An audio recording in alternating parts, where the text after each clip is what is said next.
What is going on, guys, and welcome back to another video. In this one, we are going to be talking about money. Money, and more specifically, how I saved $1 million by 24 years old. And if this is the first video of mine you're ever watching, my name is Brandon Clark. I own two seven-figure businesses, the main one being an online fitness coaching business where I help men lose fat, get absolutely shredded, find their confidence, and get in the best shape of their lives. So that is my main business. I am a fitness coach. That is how I have gone about earning a lot of money in my 20s. And today, what I want to talk about is money principles, the money code that I live by. I want to share it with you, all right? Because one of the biggest problems and the biggest mistakes that I see young men making is not being responsible with their money. So in this video, I'm going to go over some of the principles and some of the techniques that I have adopted to put together my money code that I live by that has ultimately enabled me to save $1 million in cash at 24 years old. Well, not exactly in cash, in very low risk ETFs, to be a little bit more specific. But at the same time, I always told myself, wow, I would feel so secure, I would feel so awesome if I just had $1 million just sitting in the bank. Like, how awesome would I feel throughout the day just knowing that I had that big of a fallback, knowing that I had that big of a guardrail in order to protect me from whatever may happen in life. And I thought that it was going to be super awesome once I got there, and it was. That's the truth. To be honest with you, a lot of people say, oh, you're not going to feel more secure when you have more money. When I saw that I had officially saved up $1 million, I felt so secure. I felt awesome. I am not going to lie. It gives me a sense of accomplishment, and it also just makes me feel really excited to move forward in life, knowing that I'm not going to struggle with the money problems that I used to anymore. It's really nice to have that fallback and to have that sort of confidence that's propped up, knowing that you're not going to have to run into these other issues that I'm going to talk about. Because I grew up in a family where my dad is a pastor of a small town church in Montana, in the middle of nowhere. And as you can probably guess, we were definitely not rolling in the dough, all right? I had a lot of friends that were very, very well off, and I would see how they lived their lives, but we didn't live like that. We were different, all right? I never thought that I would eventually be rich. In fact, I never thought that I would make very much money at all. I thought that it was completely impossible. Looking back on it, it's just such a ridiculous mindset to have. It's a terrible mindset, and it's the reason why a lot of people stay broke. It's why a lot of people stay stuck, is because I genuinely thought, I'm never going to be able to get rich. I'm never going to be able to be a millionaire because I was born in a small town in the middle of nowhere to a dad who's, a pastor. Like, it's not my journey to become wealthy. It's not my journey to become rich. And in fact, I actually convinced myself that I didn't deserve nice things in life. I didn't think that I deserved to, have the cars that I wanted. I would tell myself that every single day. So the goal when I first started working, when I first started making money at a young age, I had a lawn mowing business when I was 16 years old. I worked as a bagger boy at a grocery store. I worked construction. I worked as a manager at a manufacturing company. All of these different jobs that I had. The reason why I first started was because the goal was just to not be broke. That's the goal. If I cannot be broke, I will have achieved success. I will have accomplished what I want to accomplish. I don't want to have to cringe every single time I swiped my card at a grocery store buying essential things that were needed for me to survive. I didn't want to have to look at the amount of money that I was spending and think, ooh, damn, $70 coming out of my account. It's just a terrible, terrible feeling. And you know, a lot of people think that rich people worship money, and that rich people, you know, are the ones that commit the sin in the Bible that is talked about, where it says, you know, the worship of money is the root of all evil. A lot of people think that rich people are the people that struggle with that the most, when in reality, middle class and a lot of poor people actually worship money a lot more than rich people, because they're not abundant in it. They're constantly needing to rely on it. They're constantly needing to sacrifice their freedom in order to try to make more money. So I would kind of leave you with that and say, try to become a person of abundance, all right? Try to get out of this mindset that leaves you stuck, that leaves you with nowhere to go. You know, one of my goals was just to not have car problems ruin my entire month. You know, I would go to the car garage and they would say, yeah, you're going to have to pay $3,000 to fix this part. Oh my gosh, my mood is ruined for the entire month. For the entire month, money is ruining my mood. Money is dictating how much I enjoy my life. Money is dictating how much I have to work, because I am not plentiful in it, because I do not have abundance, all right? So that was my goal, was just to not let car problems ruin my entire fucking month. When I bought my 2006 Dodge Charger RT, it had a Hemi V8 in it. I paid $4,000 cash for it. And I want to get this idea across because it'll really tell you kind of who I am as a person. I live in Montana. Incredibly snowy, like 8 months out of the year. Treacherous road conditions. And I decided when I was a teenager that I wanted to buy a rear-wheel drive, 8-cylinder muscle car to drive around in the winter. For $4,000, I paid it in cash.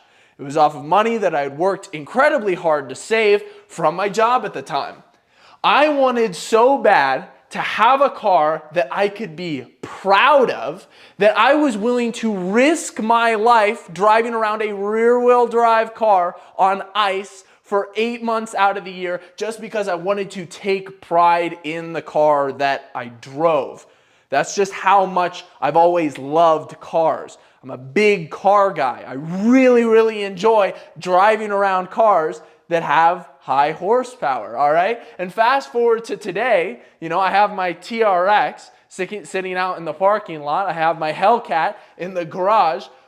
They're both parked outside, and they were both paid in cash. I've kept these principles throughout my entire life, and I continue to live by them. You know, and what that does is it ultimately shows you just how much I really appreciate things. Like, I do like things. I'm not going to spend this entire video telling you not to go out and buy the things that you really, really want. But these principles are going to help you think through the decisions that you are making every single day with your money. All right. So here are some of my money principles. All right. Number one is going to be, I live off of 5% of what I make, all right? And the important part of this principle is that you need to come up with a budget, all right? Because what a budget does, and what setting a certain percentage of your income to be saved for you and being able to spend that money, is it incentivizes you to make more money and to continue to build more skills that are going to increase your earning potential. Now, for a lot of people, living off of 5% of what you make is just simply not going to be possible. So there's a better rule, that's the 50-30-20 rule, where 50% goes towards needs, 30% goes towards wants, and 20% goes towards savings. This is a really good way to build out your budget. Always know where your money is going. Know where your money is flowing, all right? Number two, always have $10,000 cash on hand. And I'm talking about physical cash. I'm not just talking about like cash in a bank account. I have always had this philosophy. I am going to have $10,000 cash on me so that if anything happens for some reason, I have $10,000 of actual cash. All right. Number 3, I only invest in index funds. All right. The reason for this is because they are low maintenance and they are low risk. And what that does is it gives me more time to go out and focus on building my skills that are going to increase my earning potential further. It gives me more time to go out and focus on my education in order to build a better business, in order to make more money. Guys, there is a beautiful thing called compounding interest. And if you haven't read the book Psychology of Money, I would seriously recommend getting on it. 10% of $1 million is 6 figures. That's $100,000 per year, all right? The S&P 500 goes up 10% on average annually. In fact, that's pretty low compared to what it has been over the past couple of years. It's been exponentially more than that. But that means that at 24 years old, I have $100,000 coming in, 6 figures. That's a really good salary is coming into my net worth because I saved up money and have continued to invest, and I am now reaping the benefits of compounding interest. All right? I think that this is absolutely beautiful. How beautiful is compounding interest? You see, a lot of other people think that 10xing a shit coin overnight is beautiful. I think that this is beautiful. Being able to work hard and make money and then be able to put that money into something that you don't even have to pay attention to, and it gives you back returns. Making your money work for you without having to spend all of this extra time going out and trying to get into another lane and focus on something else like real estate or investing in different stocks, trying to figure out which ones are going to go up and down, day trading, swing trading, all that type of stuff. I don't have to pay attention to it. I can focus on my work and my business because that is the greatest lever that I have to pull. So if you don't know what a Roth IRA is, if you don't know what a 401k is, you need to look into it. Look into the S&P 500. Look into those low risk funds, all right?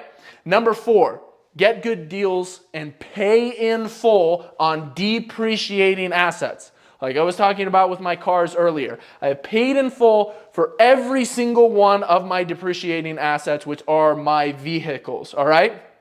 Don't buy depreciating assets in the first place. That's the biggest piece of advice that somebody can give you. You know, I wish that I could be totally fine with driving around a Honda all day. But I'm just not that type of guy. Back when I was younger, I risked my life driving the Montana roads in the middle of the winter with a rear-wheel drive $4,000 Charger simply because it had a V8 and it was loud and it was like kind of fast.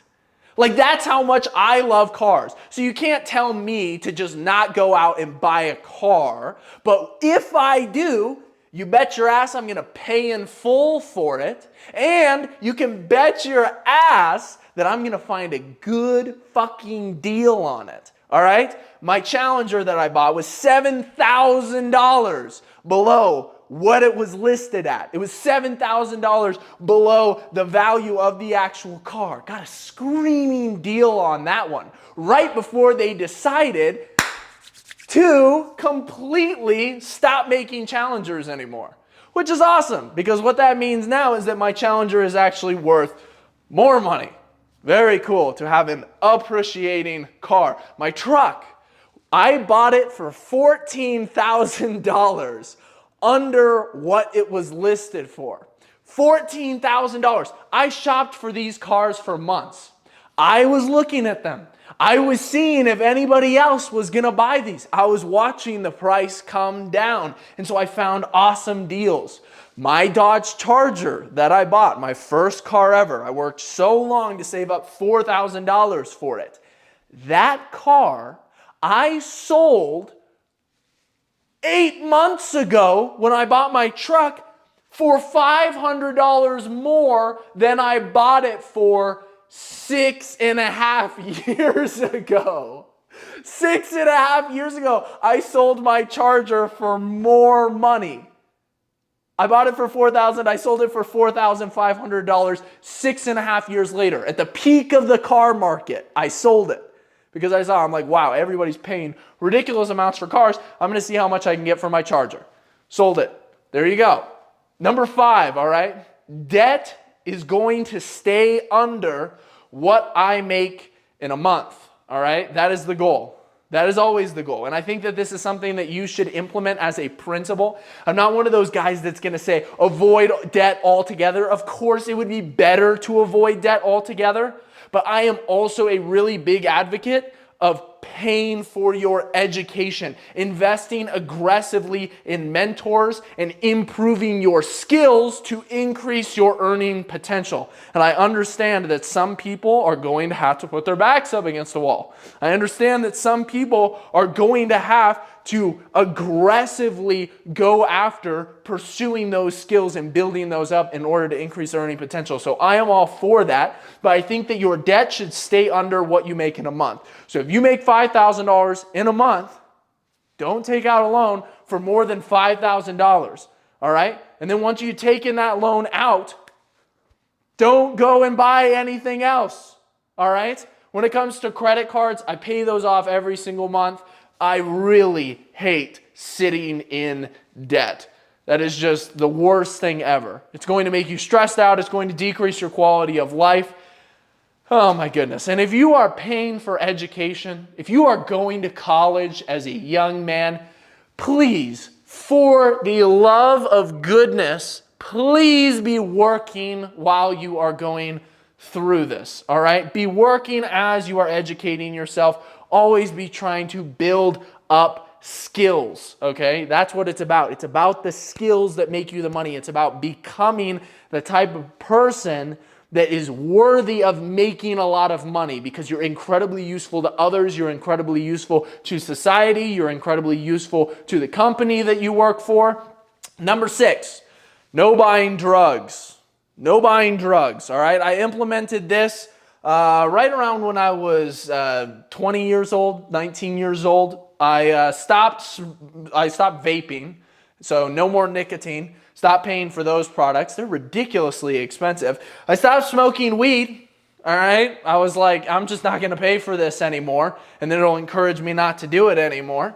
I started drinking a lot less, until I just got to a point where I quit altogether because I'm like, I'm not paying for the alcohol. So now I just feel better in general. I'm just going to cut it all out in general. I just don't want to be taking part of it. So weed, nicotine, no drugs, all right? Not paying for any of the drugs. Number 7, another principle that I have, and I've talked about this in other videos, and some people have called me out on it. I don't loan money to anybody. I don't care if you're a super close friend. I don't care if you are a super close family member. I don't loan you money. I am not a bank. That is going to make my job, part of my job, to get you to pay me back. And I don't want to do that. It complicates things. I don't work as a bank. I am not a bank. If you want money, go to the bank. Don't come to me, all right? That is a principle. Makes my life so much simpler. I've had people ask for money before. Sorry, I am not a bank. I don't loan money. Period. End of story. We're not going to talk about it anymore. I'm sorry. If it hurts you, you can leave. There you go. Number 8, no spending money on clothes. This is kind of an intense principle. A lot of people are like, how is that even possible? Well, the truth is, I'm very blessed to have sponsorships that provide me with my clothing. Shout out Young LA. And I get my supplements, from Rise Supplements. But even before I was sponsored, which honestly, I think it's been like 5 years or 6 years since I didn't have a clothing sponsor. I've been posting on social media for a long time. And that's one of the perks of posting on social media for a long time. If you do it, you build up an audience and then people want to sponsor you and then you just start getting stuff for free. You know how many people want to send me shit for free every single day just because I have an audience, just because I post a lot on social media, just because I was consistent for 6 to 7 years posting on social media? So don't just think, oh, Brandon, you're so lucky. I definitely worked for those sponsorships. For sure. I worked my butt off for them, all right? There's over 1,000 videos on this YouTube channel that you're watching right now. All right, so the sponsorships that I have allowed me to not have to spend any money. But even before that, I would go and I would get things on clearance. I would get things from thrift stores. I would buy things on Amazon. Super, super cheap. I didn't care, honestly. The honest truth is that your body is the fashion. All right, your body is the fashion. Invest in your body, please. Do not be scared to invest in your health. Do not be scared to invest in knowing how to control your body using nutrition and using training, all right? Put time, energy, money, effort into your physical well-being. Your body is the best fashion statement, all right? So build muscle, get lean, look good, be sexy, all right? I'm going to tell you guys a secret. If you guys have watched all the way through this video so far, you're awesome. And so I'm going to tell you guys a secret, all right? I have this really nice blue suit. Don't tell anybody else this, all right? If you tell anybody else this, I'm going to be mad, okay? There is a suit that I have. It's a blue suit. And I just wore it to my trip to Hollywood for the Young LA 2 million party, all right? It was a pretty awesome party. A lot of high up people. You know, I was repping a really nice watch.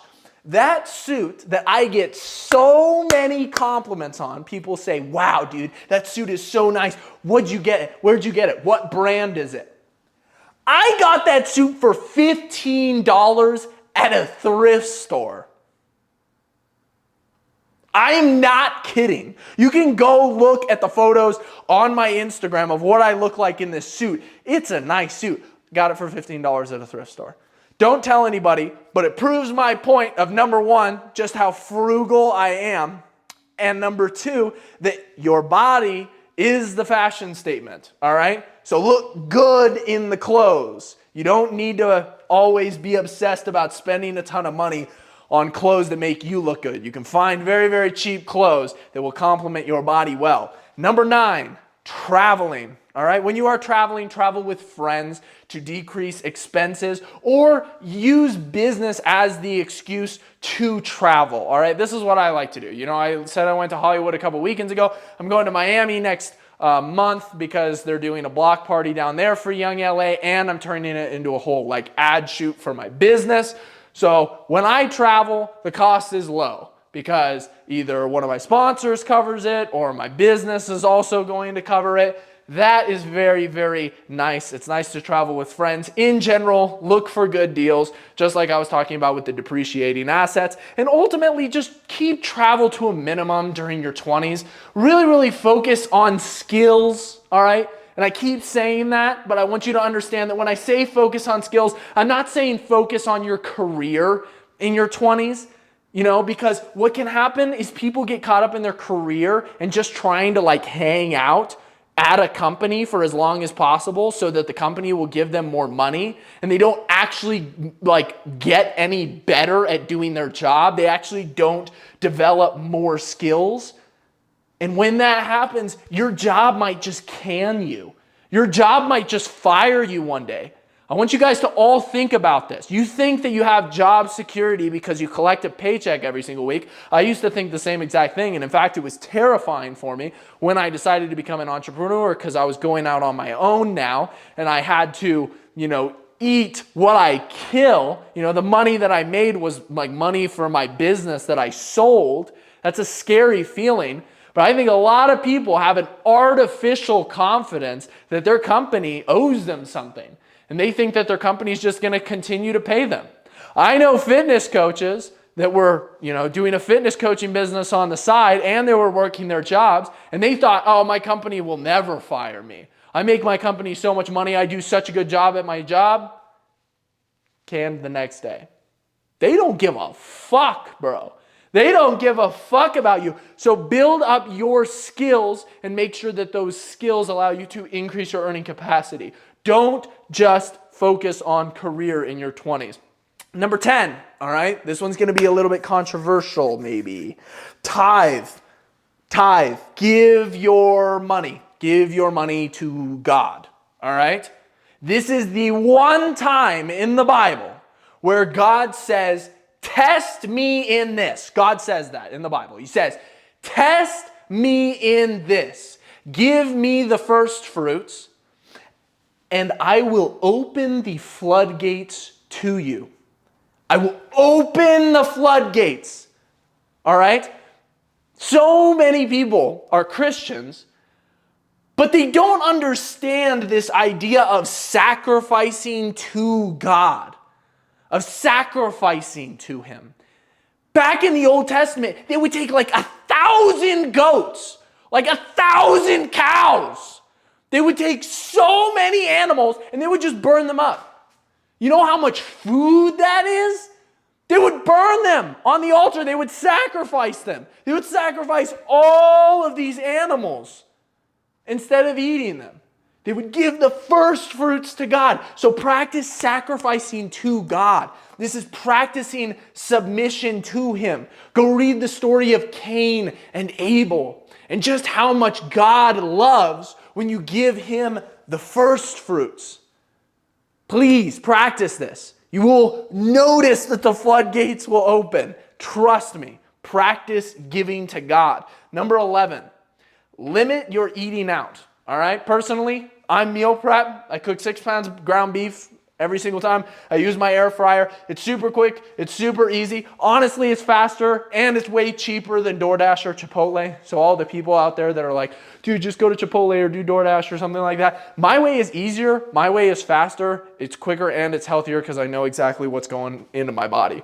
All right. So limit eating out overall. I just think it's another one of those drugs. It's like, don't spend money on drugs. Don't buy a ton of food. Don't spend a ton of money at restaurants. Food is the most common drug in America. Number 12, you want to spend extra money? Make sure that you force yourself to work extra hours or go on side quests to make more money. If you want to spend more, you got to make more. So make that barrier for yourself. What I want you guys to do, I want you to leave this video understanding that you should value freedom over flex. If your flexing decreases your overall freedom, then you definitely should not be doing it. You have no business doing that. Flexing, it's really, really overrated, people. All right? You know what's not appreciated as much as it should be?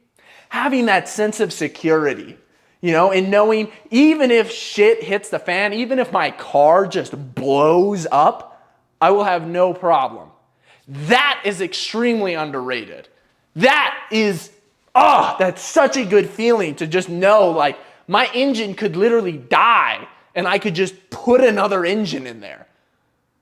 That is so much better than buying, the nicest pad at Miami for your 3-day stay. All right? So be fine with saying no to things. When people come to you and they say, oh, do you want to go do this? Do you want to go do that? Could you lend me some money? Be fine with saying no to it. Now, sorry, bro. Not doing it. All right? What this does is it sets you up for a better life and it sets you up for more freedom in today's economy. The amount of people that I hear complain, oh, but what about the economy? The economy is so terrible. Oh, but Brandon, I can't afford a house in my 20s. I can't do that. The economy is terrible. The houses are so expensive. Dude, what do you spend your money on? It's flying out the window. It's flying out the window. What do you do for work?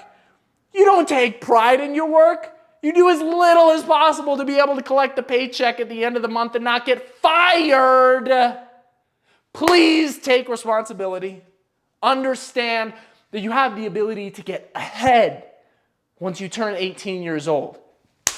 Capitalize on it, baby. All right? Drop a like on this video if you guys enjoyed, if you found this helpful. Make sure to drop a thumbs up if you watched all the way through to the end of this video, because if you did, you've got an attention span of steel. Don't tell my secret to anybody, all right? Or I'm going to be pissed off, and I will see you guys all in the next video. Peace.